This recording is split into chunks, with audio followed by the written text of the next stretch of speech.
త్వరగా తోసే. ఈ సంతోష సమయంలో ఇలాంటి వాళ్ళు మన కళ్ళ ముందు ఎంత తక్కువ ఉంటే అంత మంచిది. అలాగే మేడం. హలో, పదండి పదండి.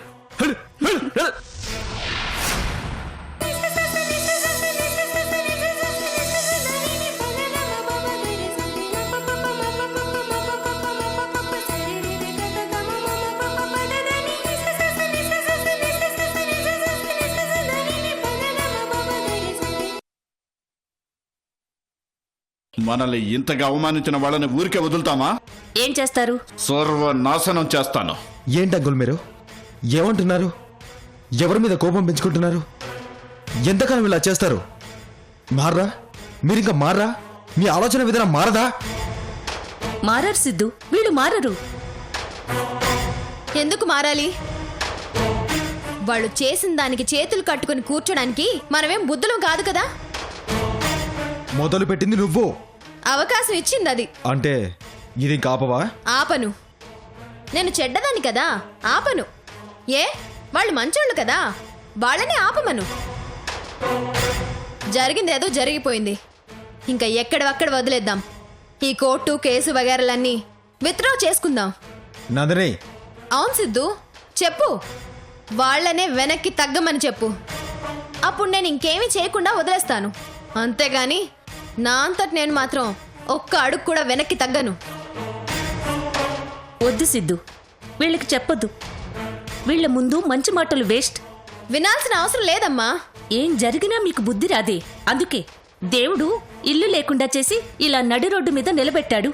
అమ్మా, ఇల్లు కావాలంటే ఇప్పుడే నిమిషాల్లో కొనగలను. చెప్పు, ఏ ఏరియాలో కావాలన్నా రేపటికల్లా ఇల్లు రెడీగా ఉంటుంది. నందిని, ఇప్పుడు సమస్య ఎక్కడుండాలనే దాని గురించి కాదు, ఎలా ఉండాలనే దాని గురించి. ఇలా ప్రతి క్షణం ఎవరో ఒకరితో గొడవ పడుతూ టెన్షన్ పడుతూ ఉండే కంటే ఒక మంచి ఆడపిల్లల అమెరికాలో ఉన్నప్పటి అమ్మాయిలా ఉండే ఒక మంచి అబ్బాయిని చూసి పెళ్లి చేసుకుని ఉన్నదాంతో తృప్తి పడుతూ ఉంటే ఆ జీవితం ఎంత హ్యాపీగా హాయిగా ఉంటుందో చెప్పు. నేనేం చేస్తానో ఎలా చేస్తానో నాకే తెలీదు సిద్ధు. నా మనసుకి ఏది కరెక్ట్ అనిపిస్తే అదే చేస్తాను. నాకు ఎలా ఉండాలనిపిస్తే అలాగే ఉంటాను. అది కాదు నందిని. వద్దు సిద్ధు, నాకేం చెప్పొద్దు.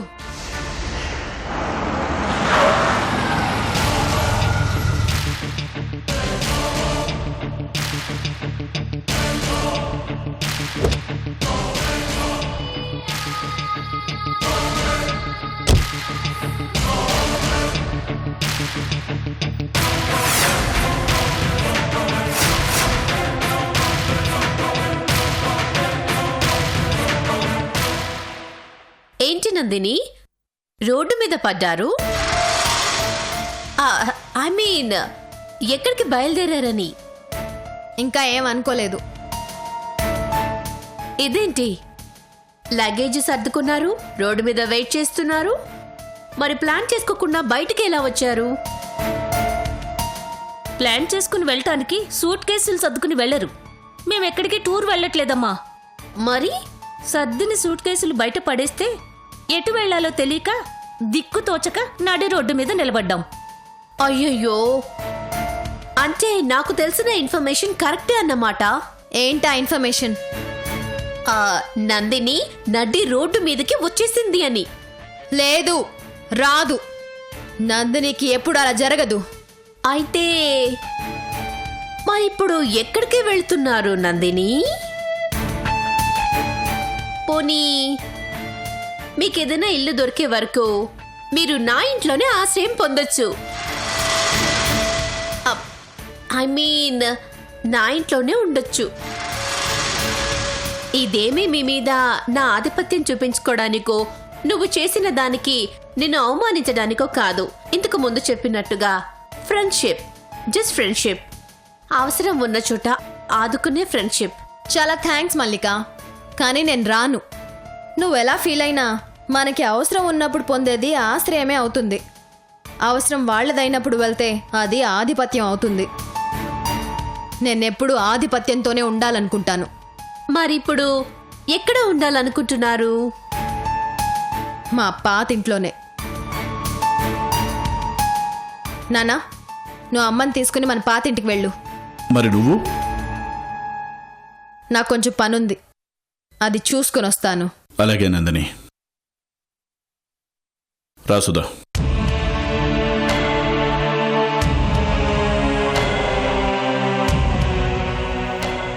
Okay Nandini, I have work, నేను వెళ్తాను. ఓకే.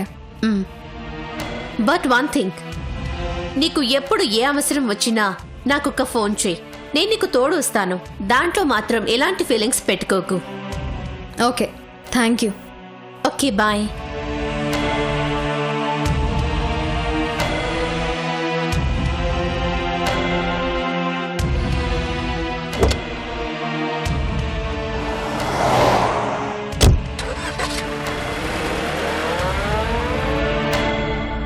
సిద్ధు, నువ్వు మీ ఇంటికి వెళ్ళిపో.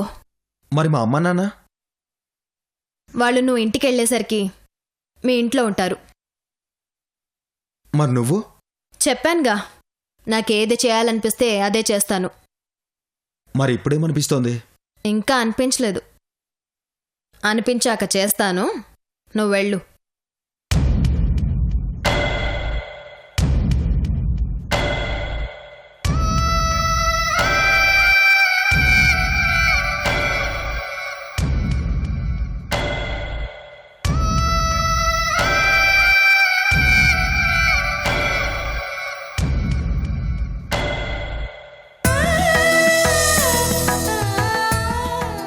వినోద్, చాలా హ్యాపీగా ఉంది వినోద్. ఇప్పుడు రోజు ఇక్కడ ఉండుంటే చాలా అంటే చాలా హ్యాపీగా ఫీల్ అయ్యేది.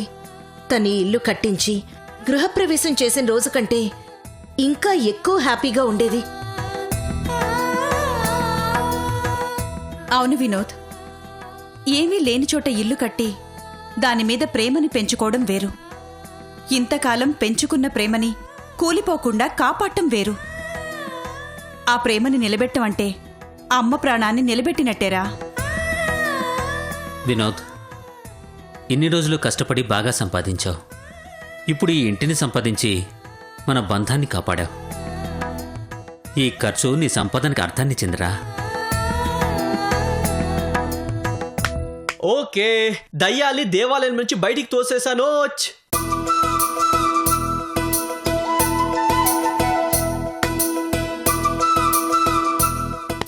రోజీ, చల్సాని గారు ఇద్దరూ తిరిగొచ్చాక మీరిద్దరూ మంచి రోజు చూసుకొని గృహప్రవేశం చేయండి.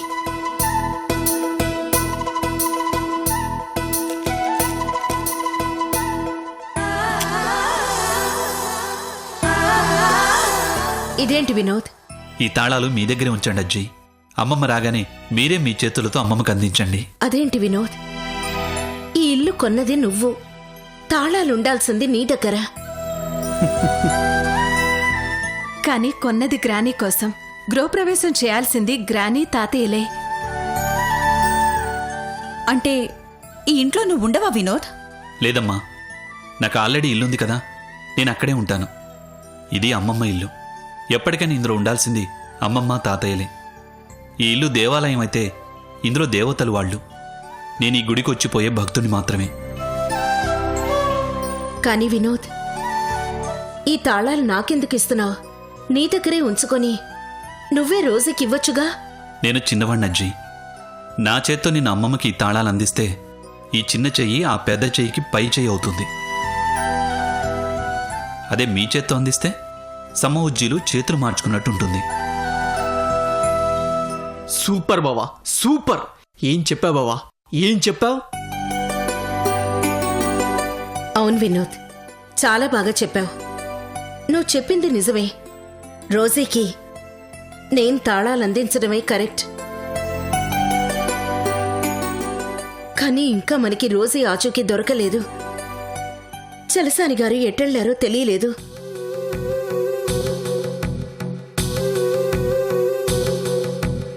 దొరికేస్తారచ్చి. నేను కూడా వెళ్ళి మళ్ళీ వెతుకుతాను. మనం అనుకున్న పనైంది. ఇక ఆ పని కూడా అయిపోతే అంతా హ్యాపీ.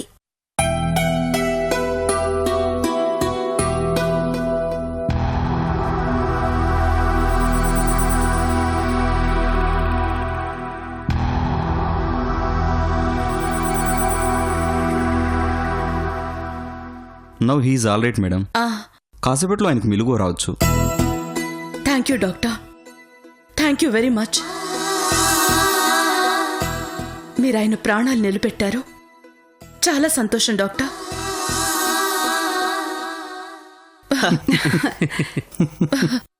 ఇంత సంతోషాన్ని షేర్ చేసుకోవడానికి చలసాని గారి దగ్గర లేరు.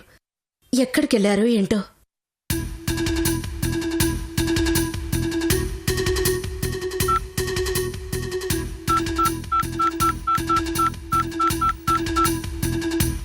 It's okay madam. Okay doctor. కానీ ఈయన మాత్రం 2 days బాగా రెస్ట్ తీసుకోవాలి. పూర్తిగా కోలుకున్న తర్వాత బయటికి పంపించాలి. అలాగే డాక్టర్.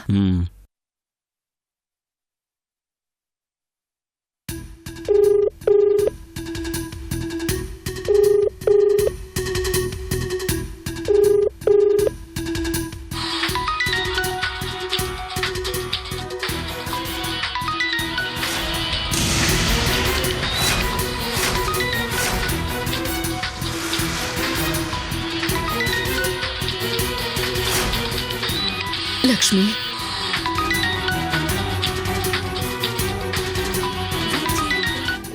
ఫోన్ లిఫ్ట్ చేయరేంటి? ఎక్కడున్నారు చల్సాని గారు? ప్లీజ్ ఫోన్ లిఫ్ట్ చేయండి.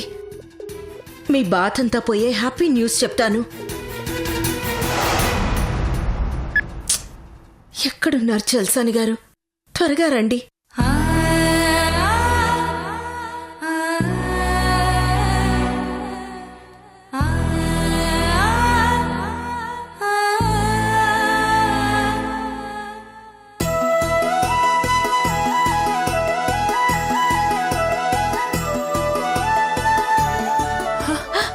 అమ్మమ్మా,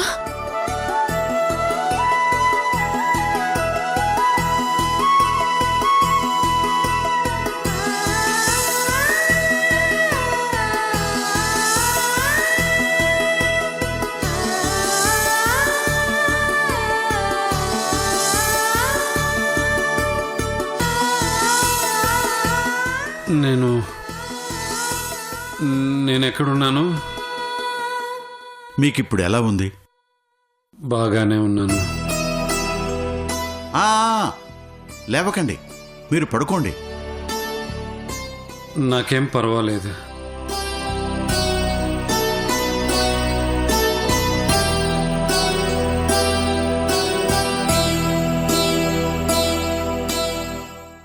నేనెక్కడున్నాను? నిర్మల అనే ఊళ్ళో సుబ్బారావు అనబడే నా ఇంట్లో ఉన్నారు. నాకేమైంది సుబ్బారావు గారు? యాక్సిడెంట్ అయింది. యాక్సిడెంటా?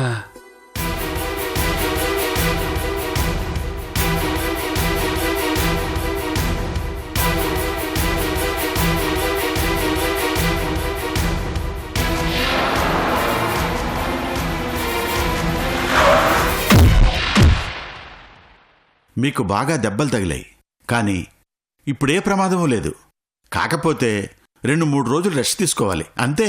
చాలా థ్యాంక్స్ సుబ్బారావు గారు, నేను వెళ్తాను.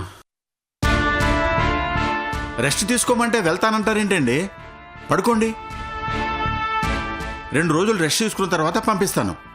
పడుకోండి ముందు. పర్వాలేదు సుబ్బారావు గారు, నాకిప్పుడు బాగానే ఉంది. నేను వెళ్తాను.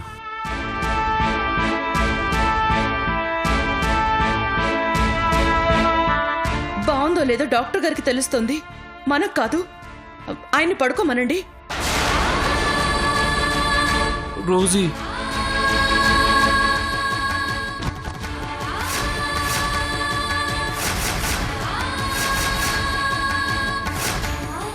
రోజీ, అది నా రోజీ గొంతే.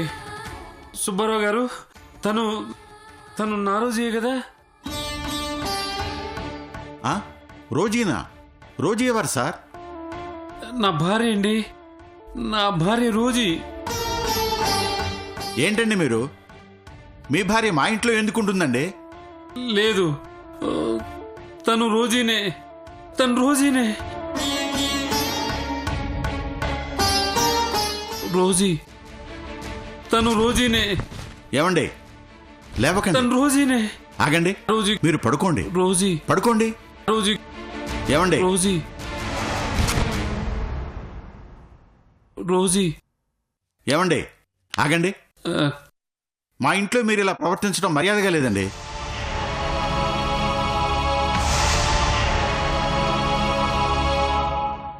పోనీ ఆవిడ్ని ఒకసారి మన దగ్గరికి రమ్మనమనండి.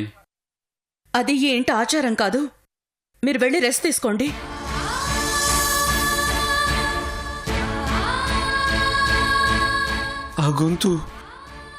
ఆ గొంతులో దర్పం అంతా రోజీనే.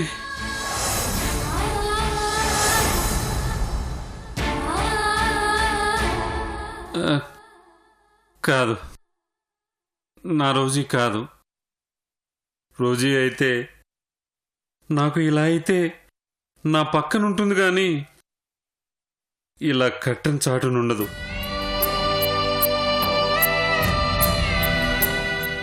సరే సుబ్బారావు గారు, నేను ఇంక వెళ్తాను. మిమ్మల్ని 2 రోజుల వరకు ఎక్కడికి కదలనివ్వద్దని డాక్టర్ చెప్పారు. కానీ 2 రోజులు నేను ఇక్కడ ఉండలేను. 2 రోజులు కాదు, 2 క్షణాలు కూడా ఉండలేను. మీ ఒంటికి అంతంత దెబ్బలు తగిలాయి. రాత్రంతా మీరు స్పృహలోనే లేరు. మాకు నిద్ర లేదు. మీకేమవుతుందోనని కంగారు పడుతూనే ఉన్నా. ఇప్పుడు మీరు వెళ్ళిపోతానంటే ఏంటి అర్థం? అర్ధంగి లేకపోతే మగాడి బతుక్కి అర్థమే ఉండదు.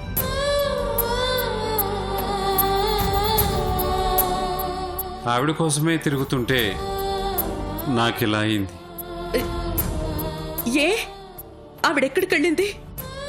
తెలీదు, ఏదో సాధిస్తానని వెళ్ళింది. ఆవిడెక్కడికి వెళ్ళినా తిరిగి ఏదో ఒక రోజు ఇంటికే చేరుకుంటుంది కదా. ఆవిడ గురించి ఆలోచిస్తూ మీరిలా పిచ్చి వాళ్ళ తిరుగుతూ ఇలా ప్రాణాల మీదకి తెచ్చుకుంటే ఎలా? రేపు ఆవిడ ఇంటికి వచ్చాక మిమ్మల్ని ఇలా చూస్తే ఆవిడ ఏమైపోతుందో ఆలోచించారా? క్షమించండి, నా రోజీ గురించి ఆలోచించాను కానీ అంత దూరం ఆలోచించలేదు.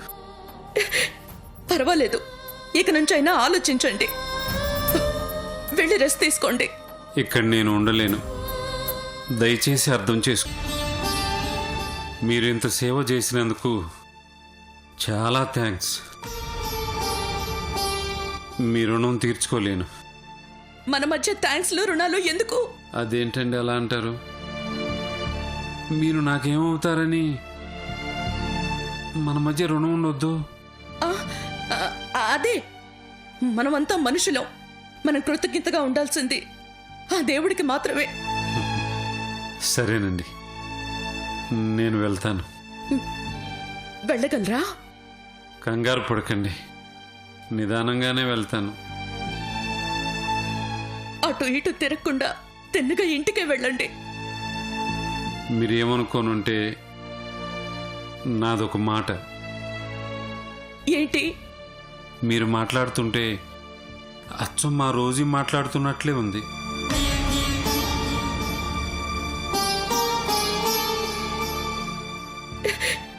ఈ ప్రపంచంలో 7 ఒకే పోలికతో ఉన్నట్టు 7,000 గొంతులు ఇంచుమించుగా ఒకేలా ఉంటాయట. మా రోజీ కూడా ఇలాంటి ఎగ్జాంపుల్సే చెప్తుంది. నేను ఇంక బయలుదేరుతాను. మంచిది, వస్తాను సుబ్బారావు గారు. పదండి, నేను అక్కడి వరకు వస్తాను.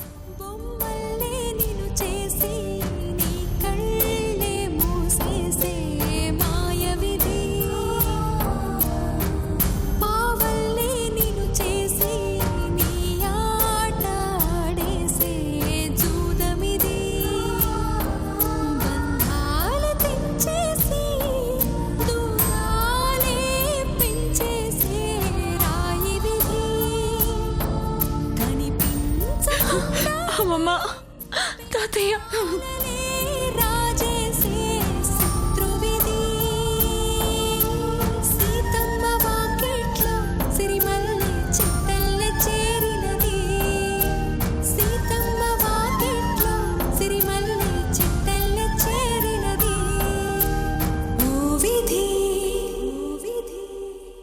విచిత్రాల విధి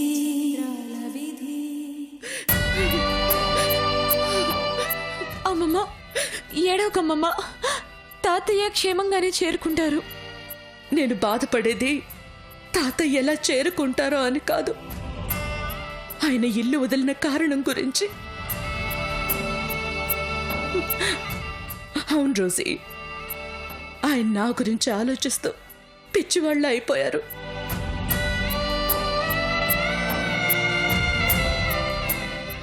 అమ్మమ్మా, పోనీ మనకు కూడా వెళ్ళిపోదాం. లేదు రోజీ, నేను అనుకున్నది సాధించేంత వరకు, నిన్ను స్టేజ్లో నిలబెట్టే వరకు నేను ఆయన ముందుకు గాని ఆయన ఉన్న ఇంటి దగ్గరికి గాని వెళ్ళను.